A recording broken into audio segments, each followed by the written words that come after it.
Hey, howdy, hey! I'm Kelsey Love. Welcome back to Travelin Fools. This is part 3 of our series on how to stay in Europe longer than 90 days. In part 1, we discussed how to calculate your stay in the Schengen area to fit within that 90-day of every 180-day limit. In part 2, we talked about visa-free stays outside of the Schengen area if you want to stay in Europe long term, and also how to do the Schengen shuffle. Again, not it. And in part 3, we're discussing digital nomad visas in Europe, typical requirements you need to apply for those, and we're also talking to my Finnish homie, Dr. Kaisu, and doing a fun little exercise where we match different types of travelers to different countries within Europe. First things first, what the hell is a digital nomad visa? They're typically 2-year, 1-year, or 6-month visas offered by individual countries to encourage people who work remotely to do just that in their country for a specified amount of time. It's important to note that the majority of these visas, especially in Europe, are renewable, meaning that initial 1-year digital nomad visa could be renewed for up to several years as long as you continue to meet the qualifications. So while that initial visa length should be a factor in your decision, sure, you should also look at whether it's renewable, and if so, for how long. Since it's become easier to find employers who are flexible about where you're based, thank you to those employers, as well as easier as an entrepreneur or freelancer to work physically outside of your country of residence while still earning income there. Digital nomad visas were launched both as a way to boost tourism dollars during the pandemic, as well as offer a legal way to do remote work and live abroad without additional risk of people taking jobs from local residents. More on that later, but let's say for now, you're interested in applying for one of these here digital nomad visas. Where can you go? As of 2024, there are 14 countries in Europe that offer digital nomad visas. Just remember to do your research before you actually apply. The rules are changing all the time. The countries offering these are changing all the time. Just heads up before you start this process. First and also least generous on the renewable list, we have Croatia, which offers a non-renewable 1-year digital nomad visa. Iceland offers an initial 6-month visa, which can be renewed one more time, but only after spending 12 months outside of the country after that initial 6-month digital nomad visa is completed. By the way, we've kindly included the formal name of the visa next to each country, which is especially helpful for the countries who boldly decided not to simply call theirs a digital nomad visa. Next up, we have several countries that offer 1-year digital nomad visas that can be renewed one additional time for a total of up to 2 years, including Estonia, Hungary, Latvia, Malta, and Romania. Moving on, we have 2 countries with digital nomad visas that can be renewed for up to 3 years total, including Greece and Cyprus. In 2022, Cyprus decided to cap the total number of their digital nomad visas at 500, so an alternative may be to apply for a similar visa called the Pink Slip. And last but certainly most generous, if your goal is to stay in Europe for several years, there are a few digital nomad visas that are renewable for up to 4 years or more, including Georgia, which currently has no limit on the amount of times it can be renewed for U.S. passport holders specifically, followed by Spain, Albania, and Portugal, which can be renewed for up to 5 years total, and Montenegro, that's actually a 2-year initial visa that can be renewed once more for a total of up to 4 years. So, now that we've discussed what a digital nomad visa is and where in Europe offers them, I'm going to introduce you to my Finnish homie and longtime digital nomad herself, Dr. Kaisu, to talk details. Everyone, meet Kaisu. Kaisu, meet anonymous internet humans. Please introduce yourself and tell us a little about you. Hello, internet humans. I'm indeed Dr. Kaisu. I'm an anthropologist. I'm working as a postdoctoral researcher for a Dutch university currently. I'm studying digital nomads and digital nomad visas specifically as well. But I'm also a digital nomad myself. I've been nomading for about 25 years now or something like that. Amazing. That's a long ass time. All right. Yeah. First question for you. Why do European countries issue digital nomad visas? What's their goal in attracting these types of travelers? Why would they do this? Well, they first started coming out about 3 years ago at the time of the pandemic. And I think the first ones were definitely a reaction to the fact that tourists weren't coming into their countries anymore. And they panicked and they were like, oh, there's digital nomads. There's another type of traveler who are still on the road and we want to attract them to our places. So a lot of the first ones were a reaction to that. And they were looking at nomads kind of as different type of tourists to attract to the countries. But now we're seeing, after a couple of years have passed and more countries are coming up with them, we're seeing more well-developed, longer visas that are more like migration visas in a way. They are for people who have remote jobs to come and settle in the country, sometimes for up to 5 years or indefinitely even, because as you said, like a lot of these places, Portugal, Spain, they, after you keep extending the visa, you can actually apply for permanent residency and even citizenship. So they'd be more closer to migration type visas. In the end, both approaches to this, they are about economic gain, right?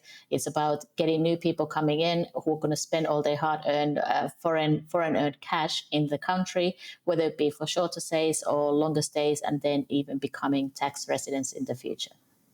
You know, if there's one thing I've learned in life, it's always all about the Benjamins. So let's say your goal is all about the Benjamins. So let's say your goal is to stay in Europe longer than 90 days. What are some factors you need to consider for digital nomad visas in particular that may either convince or dissuade you from applying in the first place? Well, these are not easy visas. They're not, you don't turn up like you turn up as a tourist to the border and just walk into the country. These are a lot of paperwork, a lot of preparation that you have to do. So you have to be willing to do that and get all the right papers and do your research into what you actually need to get. Also, you will have to consider if there's consequences for your employer, because a lot of them will do, especially if you stay in the country for more than 6 months, year, 2 years, you will become a tax resident in many cases. Your employer might have to start paying social security payments, which is very common in all European countries. These are things that they might not agree to. So you might have to even get a letter from an employer saying that you are allowed to work from abroad, things like that. So a lot of paperwork. It'll be a little bit easier if you're a freelancer or contractor, because then you're only responsible for yourself and you don't need all the same letters, but it's still paperwork involved. Second thing is, with these European visas specifically, a lot of people seem to think that they pass to the whole of Schengen zone, the whole of Europe. They don't work like that. You get a right to stay in the country where you get the digital nomad visa from, but you don't actually get any more rights for the other European countries. So you're still tied to your 90 days out of 180 days rule when it comes to traveling around Europe. So something to consider. Read the small print. Some countries may also require that you stay in the country for the majority of the year. And this involves even, if you want to go back home to US or wherever you're from for a visit, even those days will be counted as days out of the country. So if you are required to stay in the country for 9 months of the year, for example, you need to be aware of those rules. Definitely a good consideration, especially for people that like to visit their families often or may have like other plans throughout the year. Just something to think about before you look at your timeline for applying. Yeah. So now let's do a fun little exercise. I'm going to give you 5 types of people who may be interested in getting a digital nomad visa in Europe, and you're going to match them to a specific country and provide a reason why that would be your pick for that particular type of nomad. All right, first up, we have Sarah. All right, we have Sarah from Portland, Oregon. She works remotely as a freelance marketing manager and wants to live in Europe for around 2 years. She is moving by herself and is looking for a walkable city with co-working facilities, a vibrant bar and restaurant scene, and relatively mild winters, as socks are the worst. Okay. With that timeline and those specs, I would recommend perhaps Malta or Greece. Both would extend to 2 years. Both are quite good climates, European-wise. And they both have big cities that kind of fit the bill. I think in Greece, you could consider Athens or Thessaloniki, or even go to Crete, to Chania, which has quite a vibrant nomad community nowadays too. So Malta or Greece, I would say. Love it. You hear that, Sarah? You don't exist, but you could. All right, next up, we have Mark and Gabby from Melbourne, Australia. They're a couple who manage their own remote startup, so they're on a pretty tight budget. That being said, they would love to live in Europe for as long as humanly possible and would prefer to live somewhere near the sea in a place that does not require a vehicle to get from A to Z. Where would you put them? Right. For them, I would say look at because if they want to stay in Europe longer, then you're looking at Spain or Portugal, because these are the 2 countries that offer a citizenship track to permanent residency and even to citizenship and passport eventually after 5 years in Portugal, and it perhaps maybe longer in Spain, depending on your nationality. But those two will be good options for them, I think. Both have many places to choose from, so to meet their specs. But I'll give a bonus option as well, not a digital nomad visa, but they could also, since they have their own company, consider registering their company in a place in Europe. First place that comes to mind is Cyprus, where you can register for a company and that will give you residency rights at the same time. So you can always think outside the box a little bit too. Love it. Awesome. All right. Contestant number 3, come on down. We have Shane from the snowy plains of Calgary, Canada. He's burnt out on life and wants to go live in the mountains and do his ultra dull remoting accounting work in peace and quiet. His goal is to interact with more animals than people, and also he loves carbs and hiking on the weekends. He is undecided on how long he wants to stay in Europe. All right.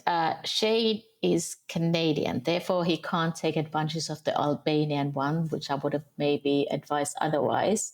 But I would say if he waits a little bit longer, Bulgaria is coming up with a digital nomad visa. I don't know what it looks like yet, but that's definitely a mountain retreat in Bansko that is full of nomads and full of focus possibilities. But out of the existing ones, I would say maybe Montenegro. Montenegro itself, as a word, means the Black Mountain. Plenty of mountain in that country, quite an easy visa to get, and he could potentially stay even up to 4 years if he wanted to with that one. Maybe Romania, I'm going to add that to the mix as well. A lot of peace and quiet, beautiful mountain scenery in Transylvania. A lot of options for you, Shane. Do your mountain man thing. Mm-hmm. All right. Continuing on, we have Kristen and Clara from New York. They have a 6-year-old son and a 2-year-old daughter and want to take a gap year in a culturally vibrant city in Europe. Kristen can work remotely with her job as a software engineer, but Clara plans to quit her job before they arrive. Okay. So they only have one working and one trailing spouse. A lot of the nomad visas do indeed allow for dependents to be added, but then every dependent requires a little bit higher income limit normally. So we're probably not looking at the most expensive countries, because then you rack up a bill. If let's say in Spain, I believe your first dependent is 50% more on your income, and then everyone after that is another plus 25% added to the income limit that you need to meet. I would say I would have said Hungary, but Hungary is actually one of the few ones that don't accept dependents with you. But maybe going back to the Portugal, Greece, those places that have big cities as well, maybe if they don't mind about weather, I could also recommend Estonia, perhaps. Nice. Cold, but nice. Love it. Mm-hmm. All right. And one more final bonus scenario for you. It's a couple named Kelsey and Peter, and they actually already live in Europe, but they just want to wake up and eat pasta and float in the sea and listen to music and eat some fruit, drink wine all day, and ideally never work another day in their lives ever again, and just keep on doing that. Where can they go? And preferably they with someone else's money. Yeah. Right. They also want to keep just floating around the Mediterranean. Am I right? And yes. they're not willing to put in any of the paperwork. No, absolutely not. No, paperwork doesn't exist in this world. Mm-hmm. Yeah. I would recommend they just keep tramping around Europe as they do now. Tourist visas still do exist, so yes. Love it. Game on. All right. Thank you so much for joining the Travelin Fools blog today. By the way, Kaisu, Peter, and I make up 3/4 of the award-winning team of championship olive pickers in the whole wide world. So yes, we do with that what you will. Till next time, my lady, thank you so much for giving us your wise wisdom on all things digital nomad visas. And of course, if you have any questions for me or Kaisu, just put them in the YouTube comments. Sure thing. This was fun. Thanks for having me. Great. So now that you've had some time to consider your options, how do you go about actually getting one of these digital nomad visas in Europe? Each country has their own list of requirements, but generally speaking, in order to qualify, you'll need the following: a passport with at least 3 to 6 months validity after your visa expires, a clean criminal record, health and/or travel insurance for the entirety of your stay, proof of sufficient funds, usually in the form of a minimum monthly income as a multiplier of that country's average monthly salary. This can be from a contract with a foreign employer or as income you make from an entrepreneur or freelancer. Depending on the country, you may also need a sealed FBI record, tax returns, copies of your pay stubs and/or bank statements, a personal statement about why you want to live there, a flight itinerary that includes a return or onward ticket, a work contract, a declaration from your employer stating that they either agree to pay taxes to that country or you're shifting to a remote contractor position. I declare! And last but not least, but certainly the most annoying requirement, in my opinion, in select countries, you're required to show a signed lease agreement for the entirety of your visa at the time you apply, which means you may have to pay rent to a stranger on the internet for an apartment you've never seen, in a country you've never stepped foot in, and just wait and hope and pray and think good thoughts that your digital nomad visa does in fact get approved and your apartment does in fact exist. With the exception of Spain and Croatia, where you can apply from within the country, and places like Estonia, where you can do the whole process online, the majority of the time you're required to apply for digital nomad visas in Europe from your nearest consulate in your home country. Depending on where you live, this could in fact be states away from you and have a long wait time to snag an appointment in the first place, and yet another long wait time after you apply to get that final approval. Patience, my friends, is a virtue. I don't have any, but maybe you do. So, if digital nomad visas are as big of a pain in the ass as I'm sure I'm making them sound, why would anyone go through the trouble of actually getting one? Probably most importantly on the pros list, you'd have a legit home base in Europe from which you are legally allowed to do remote work and earn income while you're abroad. Another advantage? For certain countries, the time you spend there as a digital nomad can count toward acquiring residency without having to do something like invest in property. Now, let's talk cons. Unfortunately, even if you are granted a digital nomad visa in a country that's in the Schengen area, let's say Croatia, Greece, Portugal, or Spain, you're not allowed to spend more than the standard limit of 90 days out of every 180 days in other countries in the Schengen area, even though you live within it. So for example, let's say you successfully get the digital nomad visa in Spain. You can't go spend 60 days in France and then 60 days in Portugal without still overstaying your stay in the Schengen area. And lastly, you're at the mercy of a relatively new bureaucratic process. So if you don't love paperwork, planning, and find yourself fresh out of freaking patience, I feel ya. Now, for all this talk about digital nomad visas, why didn't we, me and Peter, get a digital nomad visa ourselves? We originally intended on applying for the 1-year temporary stay visa in Portugal, and even went as far as to get our FBI records. We made appointments at the consulate in San Francisco.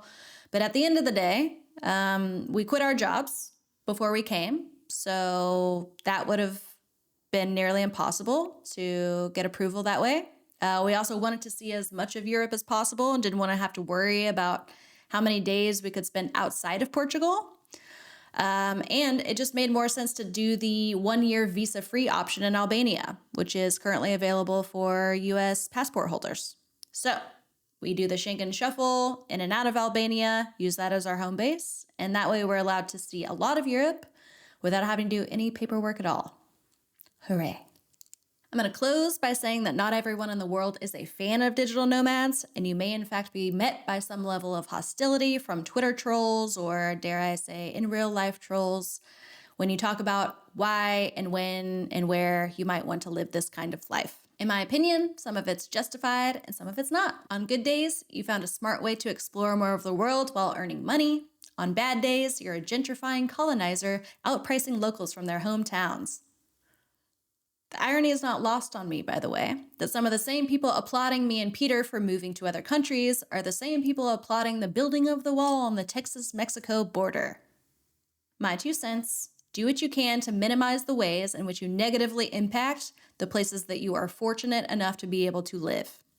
That can be anything from not openly posting on Facebook groups offering to pay Los Angeles prices for a furnished apartment in the city center of Lisbon to not expecting cafes to give you 10 hours of free Wi-Fi and a power outlet in exchange for tap water, a single espresso, and several long, loud talks about crypto. Thanks for watching our 3-part series on how to stay in Europe longer than 90 days. Big thanks to our guest this time, Dr. Kaisu, and as always, feel free to ask questions, just as long as they're not stupid. Thanks for watching. See you next time, hopefully in Europe. See you later. Keep it funky. Bye.